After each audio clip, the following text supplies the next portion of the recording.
윤석열 대통령과 한동훈 대표 독대 무산, 뭐 대통령을 향해서 옹졸하다, 뭐 이렇게 직격을 하셨는데 어떻게 보셨나요? 기본적으로 정치를 하겠다 그러면 네. 자신과 함께 이 국정을 운영할 파트너가 있어야 되잖아요. 네. 그러려면 그게 여당입니다. 네. 그 여당 대표하고 이렇게 산적한 현안, 지금 의료 대안, 네. 물가 뭐 이런 등등에 대해서 지금 여당 대표하고 수기를 하지 않고 지금 어떻게 하겠다는 건지, 이건 대통령이 너무 고집스럽게 가는데, 이 문제에 대해서 조금 이제는 네. 고집을 내려놓고 필요하면 누구하고도 대화해야 되는데, 여당 대표하고도 그런 깊숙한 대화를 안 하겠다면 뭘 어떻게 하자는 거냐, 뭐 그런 뜻에서 고언을 드렸는데, 뭐 대통령께서 조금 여러 가지 재고를 했으면 좋겠어요. 예. 근데 꼭 독대를 해야지 되는 건가요? 반복하면서 이렇게 얘기하면 안 아무래도 되는 이제 건가요? 시중에 네. 대통령과 여당 대표 사이가 좋지 않다라는 네. 여러 소문이 쭉 나와 있지 않습니까?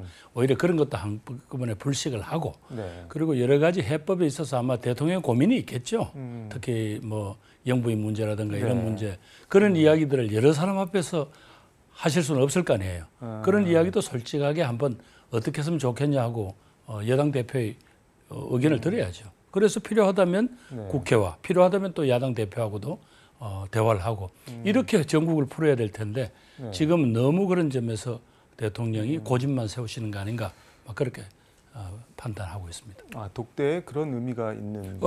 그런 국민들에게 네. 말하자면 신호를 주지 않겠어요? 그게. 근데 그거를 안 하겠다는 거는 뭐 굳이 밥 먹으면서 보면 되지 왜 따로 만나야 돼? 이거는 그 말씀하신 것들을 안 하겠다는 거 아닌가요? 그러면은? 뭐 내 방식으로 국민들한테 충분히 네.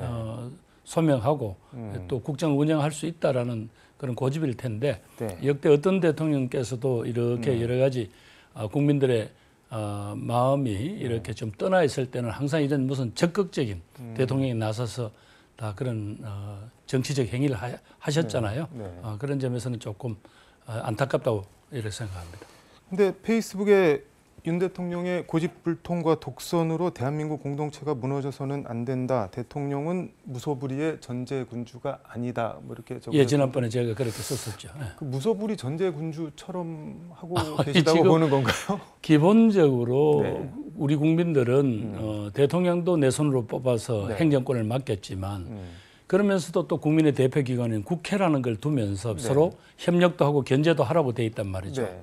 근데 그 국회에다가 야당에게 다수를 줬다는 이야기는 그동안 대통령의 여러 가지 뭐 정치나 통치 행위 자체가 여러 가지 좀 부족하고 못 믿어서 그 말하자면 견제구를 던져주신 거나 마찬가지인데, 네. 거기에 대해서 나는 모르겠다, 내 방식대로 하겠다라고 하는 거는 그건 고집이죠. 그리고 그런 방식으로는 이 산적한 우리 대한민국이 가지고 있는 이 산적한 문제를 어떻게 풀겠습니까? 그 이렇게 1년 1년 지나간다고 해서 문제가 해결될 것도 아니고요.